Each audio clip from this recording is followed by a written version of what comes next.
আব্দুল কাদের জিলানী রহমতুল্লাহ আলাইহি লেখছেন যে তোর চেয়ে তো নিকৃষ্ট কেউ নাই, শুকরও তোর চেয়ে ভালো। শুকর নিজেও বলে সকালবেলা যখন ঘুমের থেকে ওঠে তো শুকর উঠার পরে বলে কাইলা ইয়াকা আউয়ালা নাযরিন আলা মান লা ইউসাল্লি, আল্লাহ আমার প্রথম দৃষ্টি যেন কোনো বেনামাজির উপরে না পড়ে। শুকর নিজের চেয়ে নিকৃষ্ট মনে করে বেনামাজিকে। তো আব্দুল কাদের জিলানী লেখছেন তোর চেয়ে নিকৃষ্ট কেউ নাই, তোর চেয়ে হতভাগা কেউ নাই, তোর চেয়ে কপাল পোড়া কেউ নাই, তোর চেয়ে নিমক হারাম কেউ নাই, তোর চেয়ে অকৃতজ্ঞ কেউ নাই। ও যুবক আমার কথা বুঝো, ডেলি 36 বার তোমার কিডনিকে আল্লাহ ডায়ালিসিস করেন। তোমাকে যৌবনের তরঙ্গে রাখার জন্য, যৌবনের তরঙ্গে, তরঙ্গ বোঝেন, তোমাকে যৌবনের তরঙ্গে জোয়ারে রাখার জন্য, আমাদেরকে সুস্থ রাখার জন্য ডেলি কুদরত দিয়া 36 বার ডায়ালিসিস করেন। 36 বার কিডনি ডায়ালিসিস হয়। অথচ বিজ্ঞান ডেলি 6 বার পারে না, পুরা সপ্তাহ 7 দিন করতে পারে না ডায়ালিসিস, উর্দে 5 দিন পারে। আল্লাহ ডেলি 36 বার করতেছে, ডেলি 550 লিটার অক্সিজেন দিতেছে। 550 লিটার ডেলি আমরা অক্সিজেন নেই।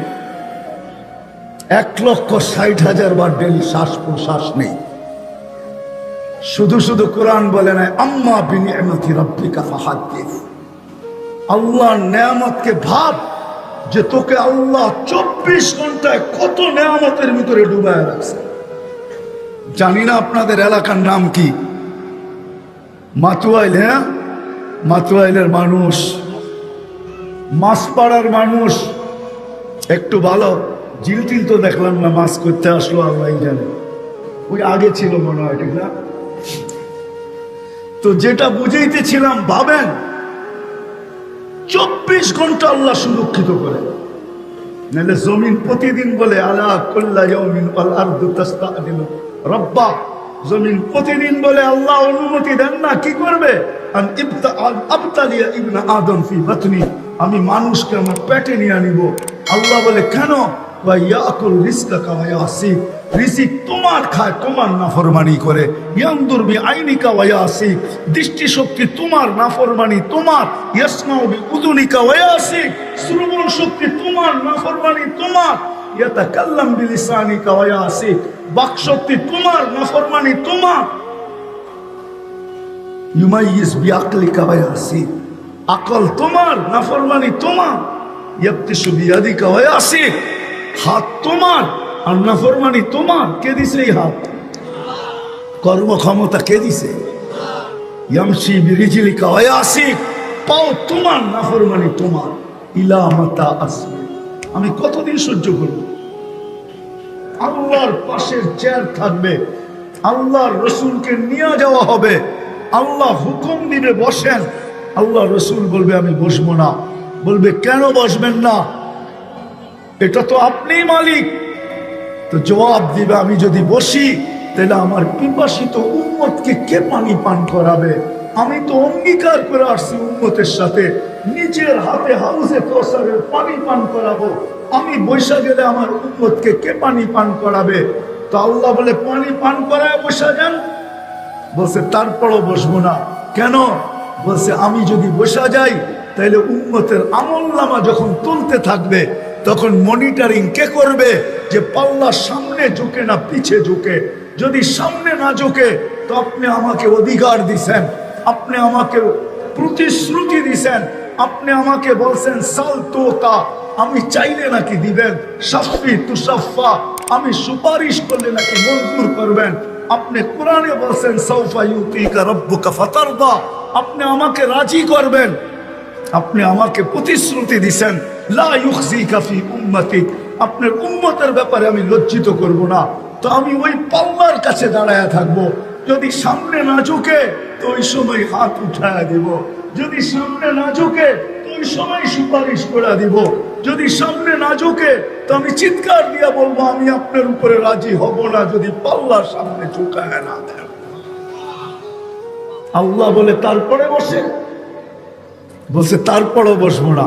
বলছে কেন কেন? বলছে আমি মিজানের পুলসেরাতের কাছে ছুটবো, আমার উম্মত যদি পার না হইতে পারে তাইলে আমি গুরুদের গাঠি মাথায় দিয়া উম্মতকে পার করাইতে থাকবো। আমি মালিক চেয়ারের, এতটুকুই আমি খুশি হয়ে গেলাম, আমার বসবো না। যে আল্লাহ আমাদেরকে সর্বশ্রেষ্ঠ নবীর উম্মত বানাইছেন, আজকে আল্লাহর হুকুম নবীর আদর্শ ছাড়ার কারণে, নবীর আদর্শ ছেড়া দিছে, আল্লাহর হুকুম ছেড়া দিছে, আল্লাহ ডাকলেও আসে না। ডেলি 5 বার ডাকে, কয়বার? মাসে 150 বার, বৎসরে 1800 বার। যদি এই এলাকার কোন ব্যক্তিকে ডেলি প্রধানমন্ত্রী 5 বার হ্যালো বলে, ও তো খুশির ঠাড়া লম্বিও মিলা যাবে, ঠিক না? হ্যাঁ, কি বলেন? রাগ হয়ে গেলেন? ও তো রঙ্গি মিলে যাবে। আল্লাহ ডেলি 5 বার ডাকে। কোন আল্লাহ? যদি একদিক দিয়া তাকাই তাহলে বড় ব্যথা লেগে যাবে আপনাদের। আজকে আমরা লাঞ্ছিত, বঞ্চিত। যে আল্লাহ আমাদেরকে সদ ইচ্ছায় মানুষ বানাইলেন, সদ ইচ্ছায় মুসলমানের ঘরে অস্তিত্ব দিলেন, সর্বশ্রেষ্ঠ নবীর উম্মত বানাইলেন, যেই নবী কানতে কানতে কানতে কানতে জীবনটা দুনিয়ার থেকে কান্নার মাঝে বিদায় নিছেন। আমি 2-3টা দৃশ্য আপনাদের সামনে তুলে ধরতেছি। যদি এইখানে যদি কোনো ইমানের বিন্দুও থাকে তাহলে আঘাত লাগবে। যেই নবী সারা জীবন আমাদের জন্য চোখের পানি শুকান নাই। জিবরিল মিকাইল জিজ্ঞাসা করছে, মা জালা আরা কাতাবকি, যখনই দেখি আপনাকে কাঁদেন কেন? কেন কাঁদেন? তো বলছে, যেদিন থেকে জান্নাত জাহান্নাম দেখা আসছি উম্মতের জন্য চোখের পানি শুকায় না। দ্বিতীয় দেখাইতেছি, দ্বিতীয়, যেদিন দুনিয়ার থেকে বিদায় নিতেছেন, কয়েক দিনের ক্ষুধার্থ 9 ফ্যামিলি, হাসান হোসাইন ফাতেমা আলী, কারো ঘরে খাওয়া নাই, এমনকি বাতি জ্বালানোর মতো তেলও নাই। ঘরের লোক বলতেছে, যদি তেল থাকতো তাহলে তেল পান করে খিদা নিবারণ করতাম। ওই সময় তেল কেরাসিন দিয়ে জ্বালানো হতো না বাতি। 1400 বছর আগে কেরাসিন আবিষ্কার হয় নাই। ওই সময় বাতি জ্বালানোর সিস্টেম ভিন্ন ছিল। আরব ভূখণ্ডের সরিষার তেলও ছিল না।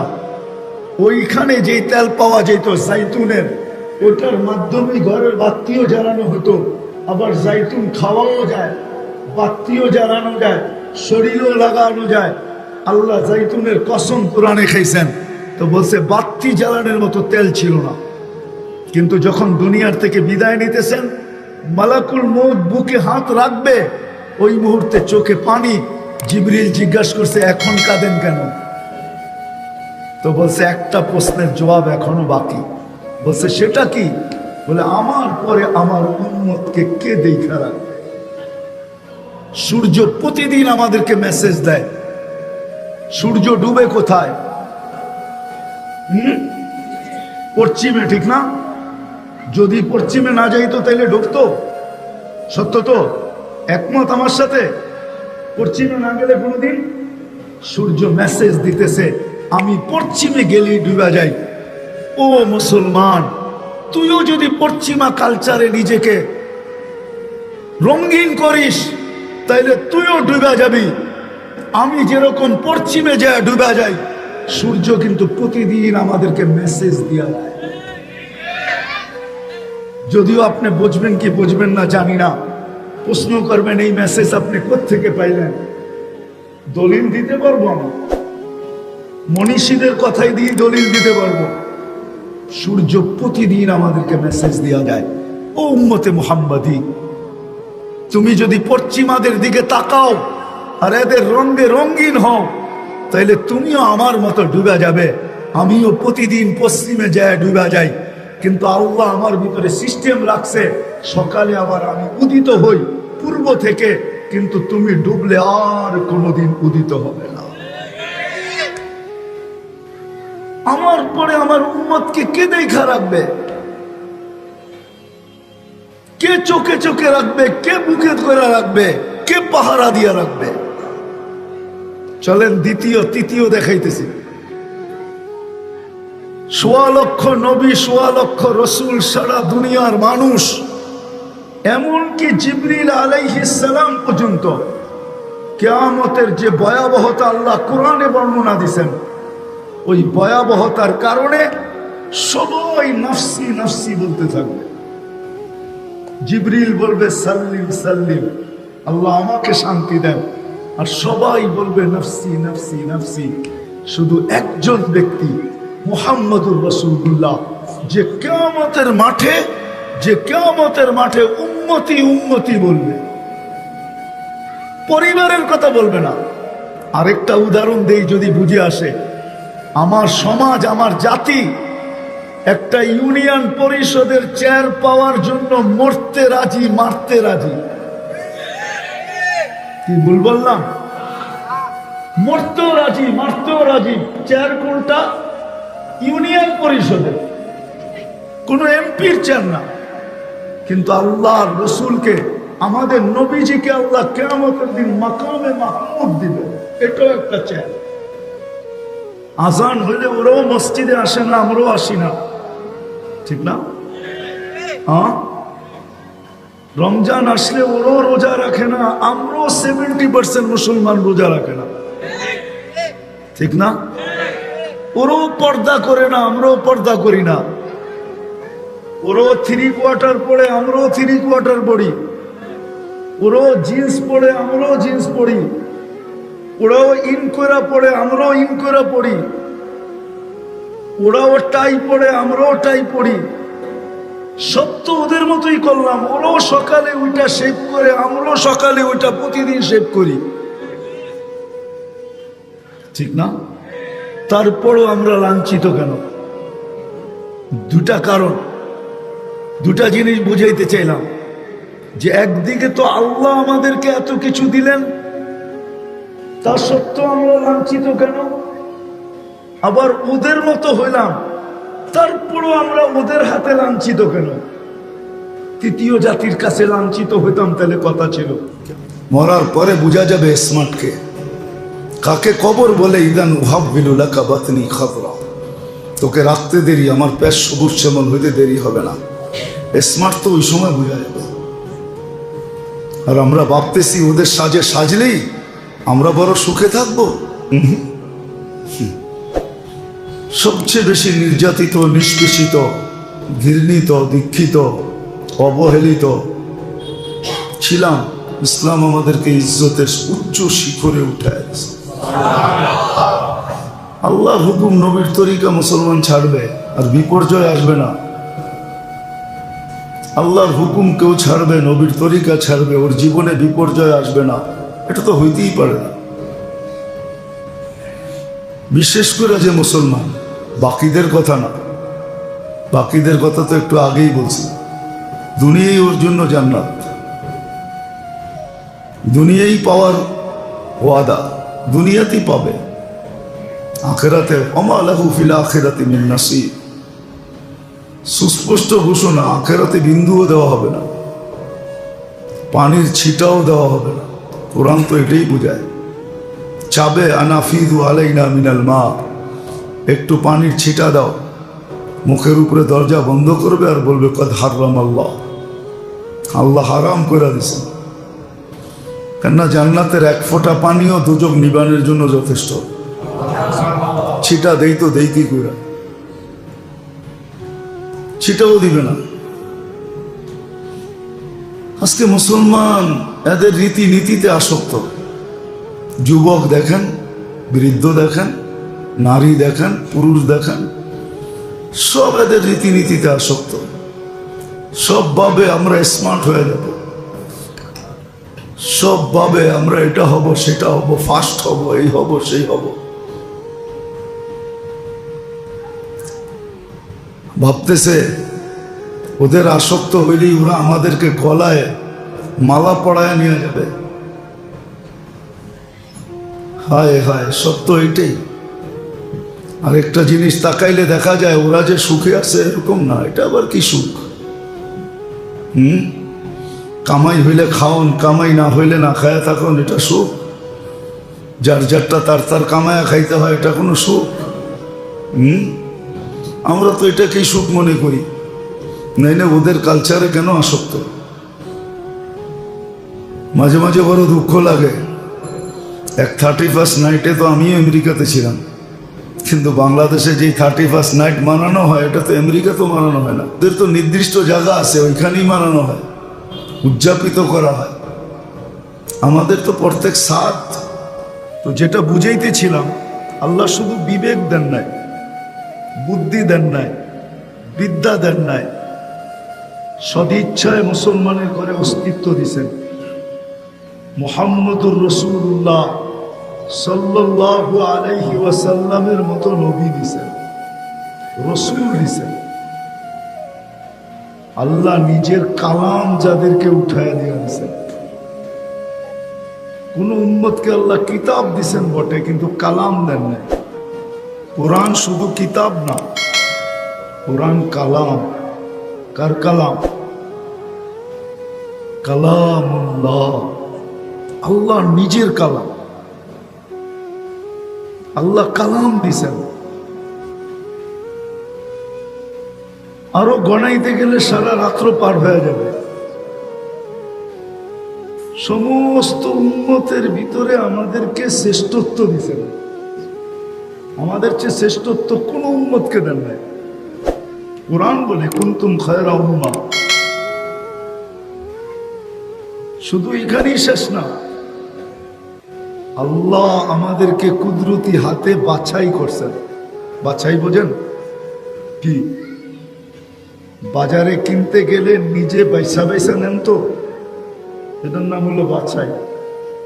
কোরআন বলে ওয়াজতাবাকুম, আল্লাহ আমাদেরকে বাছাই করা করা করা করা করা করা তারপরে উম্মতে মুহাম্মদের অন্তর্ভুক্ত করছেন। এত কিছু যাদেরকে দিলেন, তারা আজকে দুনিয়ায় সবচেয়ে নিকৃষ্ট কেন? সবচেয়ে বেশি নির্যাতিত কেন?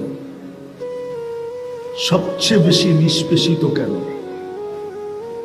সারা দুনিয়ার চোখে এরা সবচেয়ে বেশি ঘৃণিত কেন? সারা দুনিয়ার কাছে এরা সবচেয়ে বেশি অবহেলিত কেন? সারা দুনিয়ার কাছে এরা সবচেয়ে বেশি দীক্ষিত কেন? বুঝাইতে পারি না মনে হয়। যাদেরকে আল্লাহ এত কিছু দিলেন, এত ইজ্জত দিলেন, এত সম্মান দিলেন, এত বড় শ্রেষ্ঠত্ব দিলেন, এত বড় শ্রেষ্ঠত্ব দিলেন, এরা আজকে দুনিয়ার ভিতরে সবচেয়ে বেশি ঘৃণিত কেন? দীক্ষিত কেন? অবহেলিত কেন? লাঞ্ছিত কেন? নিষ্পেষিত কেন? আমার কথাগুলো বোঝেন? কেন? অথচ আমার সমাজের 90% মানুষই তো সর্বদিক দিয়া এদের রঙে রঙ্গিত, এদের রঙে রঙিন। ঠিক না? কি রাগ হয়ে গেলেন মনে হয়? আমরা 90% মানুষই তো এদের রঙে রঙিন। তারপরও আমরা এদের হাতে নিষ্পেষিত কেন? মনে হয় বুঝাইতে পারি না। আমরা আমাদের জীবনের দ্বারা দেখি, ওদের মতো প্যান্ট পরলাম, ওদের মতো গেঞ্জি পরলাম, ওদের মতো টি শার্ট পরলাম, ওদের মতো চেহারা বানাইলাম, ওদের মতো সবকিছু করলাম, তারপরও আমরা ওদের হাতে নির্যাতিত কেন? সৃষ্টির ভিতরে সবচেয়ে বিবেকমান, বুদ্ধিমান, বিদ্বান প্রাণী হলো মানুষ। আমার কথায় কিন্তু সুর হবে না। যত বেশি ধ্যান দিয়া শুনবেন, আশা করি বুঝে আসতে পারে। সৃষ্টি বুঝেন তো? সৃষ্টি আল্লাহর যত সৃষ্টি আছে সমগ্র সৃষ্টির ভিতরে মানুষ সবচেয়ে বিবেকমান, সবচেয়ে বুদ্ধিমান, সবচেয়ে বিদ্যান। মানুষের মতো বিবেক আল্লাহ কাউকে দেন নাই, কোন সৃষ্টিকে দেন নাই, এমনকি ফেরেশতাদেরকেও দেন নাই। মানুষের সমান বিবেক ফেরেশতাদের নেই, সমপরিমাণ বিবেক, বুদ্ধিও নাই আর বিদ্যাও নাই। মানুষ সৃষ্টির ভিতরে সবচেয়ে বিবেকমান, সবচেয়ে বুদ্ধিমান, সবচেয়ে বিদ্যান। বিদায় এখন প্রশ্ন করব, যে মানুষটা এত বিবেকমান, এত বুদ্ধিমান, এত বিদ্যান, হিসাবে আমাদের একটা জিনিস ভাবা উচিত, বিশেষ করে আমাদের মুসলমানদের ভাবা উচিত, বিশেষ করে না একমাত্র আমাদেরই ভাবা উচিত, চিন্তা করা উচিত যে আল্লাহ আমাদেরকে এত বিবেক দিলেন, এত বুদ্ধি দিলেন, এত বিদ্যা দিলেন, আমাদের ভাবা উচিত শুধু বুদ্ধি বিদ্যা, বিদ্যা বুদ্ধি বিবেক, বুদ্ধি বিদ্যা না, আল্লাহ আমাদেরকে নবী দিছেন তো সৃষ্টির জগৎ দুজাহানের বাদশাহওয়ালা দিছেন, যে সৃষ্টির সর্দার। সৃষ্টির সর্দারও বললে কম বলা হবে, সৃষ্টির রাজা, সৃষ্টির রাজা, যাকে তৈরি না করলে আল্লাহ কিছুই করতেন না, যিনি আল্লাহর হাবিব, যিনি আল্লাহর হাবিব পর্যন্ত কি বন্ধু, এটাও কম বলছেন, শুধু এইখানেই শেষ না। আল্লাহ নিজের পক্ষে কিয়ামতের দিন আমাদেরকে সাক্ষী বানাইতে চাইছেন, শুহাদা আলান নাস। কিয়ামতের দিন আমরা সমস্ত উম্মতের উপরে আল্লাহর পক্ষে সাক্ষী হিসাবে দাঁড়াবো। বলেন, সাক্ষী আর আসামি এক জায়গায় দাঁড়ায়? আসামি কাঠগোড়ায় দাঁড়ায় আর সাক্ষী জজের পাশে দাঁড়ায়। বোঝা গেল আমরাও আল্লাহর পাশে দাঁড়াবো। কিয়ামতের দিন আল্লাহ রাসূল বলবে, সুহকান সুহকান লিমান গায়্যারা বাদি, যাও তোমাদের জন্য আমার হাউজে কাউসার না। অথচ যে হাউজে কাউসারে পেয়ালা থাকবে কা আদাদি নুজুমিস সামা, আকাশে যত তারকারাজি এত তারকারাজি পরিমাণ পেয়ালা থাকবে। আল্লাহ রসুল পান করাবে, ওয়াদা করে গেছে, কিন্তু কিছু লোককে ওইখানেও বিতাড়িত করবে। যাও, চোখের পানি তো কম ঝরায় যান না, উম্মতের জন্য চোখের পানি কম ঝরান নাই, এখনো জড়াইতেছে, এখনো রওজায় আথারে এখনো পানি ঝরায়। আর শুধু এটাই বলে, আল্লাহ আমার উম্মতের কি হইল, মা বিকুম। হাদিসে বহুত জায়গায় চিৎকার আছে, মা বিকুম ইদা তাগা নিসাউকুম ওয়া ফাসাকা ফিতিয়ানুকুম। ওই দিন তোমাদের কি অবস্থা হবে, কেমন দুরবস্থা হবে যখন নারীরা অবাধ্য হয়ে যাবে, যুবকরা সব ফাসেক হয়ে যাবে, নবীর তরিকা ছেড়া দিবে, আল্লাহর তরিকা ছেড়া দিবে। আল্লাহ রাসূল বলছে, লম্বা হাদিস, ওই দিন কি হবে, কেমন দুরবস্থা হবে। এরকম এক জায়গায় না, শত জায়গায় আছে। এখনো চোখে পানি জড়ায় আর চিৎকার দিয়া বলে, তোমাদের কি হইল। করে দেখাইছেন ওমর রাদিয়াল্লাহু তাআলা শিক্ষার জন্য। আমাদের ওমর রাদিয়াল্লাহু তাআলার জামানায় একবার দুর্ভিক্ষ হয়েছে মদিনাতে, তো উনি শাম বিভিন্ন জায়গায় গভর্নরদেরকে চিঠি লিখছে, মদিনায় খাদ্য পাঠাও। তো রাত্রে স্বপ্নে আয়েশা সাহাবীকে দেখাইছে যে উমরের কি হইল, উমরের কি হইল। ওই রাত্রে উঠেই যে দরজায় আমিরুল মুমিনিনের খটখটাইছেন, বলছে এই অবেলায় আমার দরজায় কে? বলে খোলো। ঘুমের থেকে উঠে আসছি, আল্লাহ রসুল পাঠাইছে যে তোমার কি হয়ে গেল, তুমি চিঠি কেন লেখলা যে খাদ্য পাঠাও, দুর্ভিক্ষ কি খাদ্য দিয়ে দূর করবে? তোমার রাদিয়াল্লাহু তাআলা সংকেত বুঝা ফেলছেন, ওই রাত্রেই জমা করছেন মসজিদে। বলছে খব শোনাও, সবার সামনে শোনাইছেন। বলছে ইস্তেগফার করো, আল্লাহর কাছে চাও, চাইতে দেরি, দুর্ভিক্ষ দের হইতে দেরি হয় নাই। কিয়ামত পর্যন্ত এই শিক্ষা। আজকে 2 সপ্তাহ উপরে হয়ে গেছে, মানুষ তো হিংস্র প্রাণীকেও এরকম মারে না, গাজায় যেইভাবে মারতেছে। আজ পর্যন্ত শুনছেন কোন জঙ্গলের হিংস্র প্রাণীকে এরকম মারতে? কিতাবে তো এটাও লেখা আছে। বড় বড় বুদ্ধিজীবীরা রুমিকে বলছে যে তুমি এর সাথে সম্রাট খামাখা লড়তেছ, পায়রা উঠবে না। হুমফিল লাইলে রহবান অফিল নাহারি ফারসান, সারা রাত্র জায়নামাজে থাকে, সারাদিন ঘোড়ার পিঠে থাকে, তুমি পায়রা উঠবে না। খামাখা জনবল নষ্ট করতেছ, আগের থেকে ছেড়ে দাও, এটাই ভালো। দেখেন না মিডিয়ায় মাঝে মাঝে অমক বিশেষজ্ঞ তমক বিশেষজ্ঞ আগের থেকে বলতে থাকে না, কি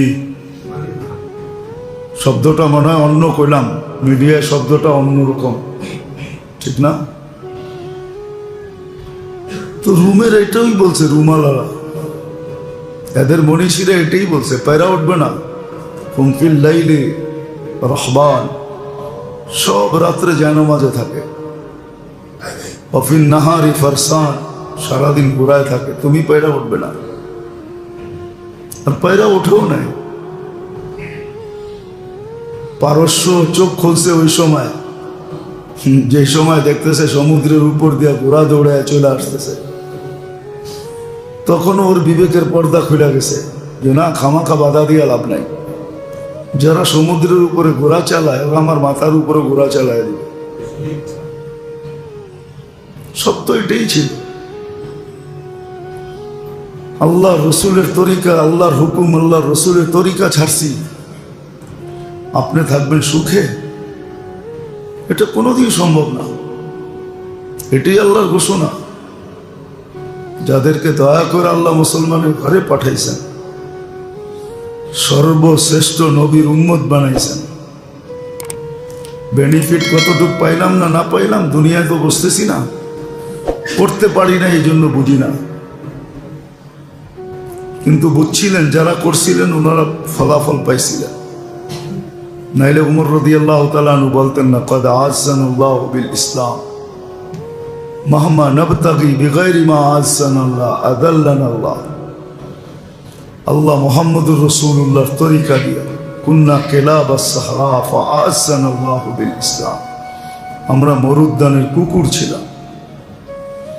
ইসলাম ছিল না, 365 পূজারী ছিলেন, তারপরও তো ওনার বিশ্বাস ছিল এতটুকু। হাতিয়ালারা যখন ওনার 200 উট নিয়ে গেছে, তো উনি উট আনতে গেছে, তা আবরাহা বাদশাহ জিজ্ঞাসা করছে, বাইতুল্লাহ ভাঙতে আসছি, তুমি উট নিতে আসছো, বাইতুল্লাহ সম্বন্ধে তো কোনো আলোচনা করলা না, তুমি তো এই এলাকার সর্দার কিং। বলছে উটের মালিক আমি, ঘরের মালিক আমি না। ওয়ালিল বাইতি রব্বা, ঘরের মালিক আছে, ইচ্ছা করলে রাখবো না, ইচ্ছা করলে রাখবো না। অনধিকার চর্চা করতে চাই না, উটের মালিক আমি, নিতে আসছি, দিয়া দাও আমার উট। তো উট নিয়ে আইসা বাইতুল্লাহ এই শব্দই বলছেন, ইয়া রব্বাল বাইত, ও ঘরের মালিক। চলে তো আসছে, ইচ্ছা করলে রাখবা, ইচ্ছা করলে রাখবা না, তোমার ইচ্ছা, কি করবে তুমি সিদ্ধান্ত নাও। দোয়া করে বাইরেতে দেরি, আবাবিল আসতে দেরি করে নাই। সত্য তো এটাই। মুসলমান আজকে তওবা করা উচিত আমাদের। আল্লাহ আল্লাহ রসুলের আসক্ত হওয়া উচিত। আল্লাহ আল্লাহ রসুলের আসক্ত হওয়া উচিত। আজকে আমরা বিজাতির আসক্ত। এটা না হইলে বলে স্মার্ট হওয়া যায় না, এটা না হইলে বলে এটা হওয়া যায় না, ওইটা হওয়া যায় না। স্মার্ট তো দেখা যাবে কিয়ামতের দিন কে স্মার্ট।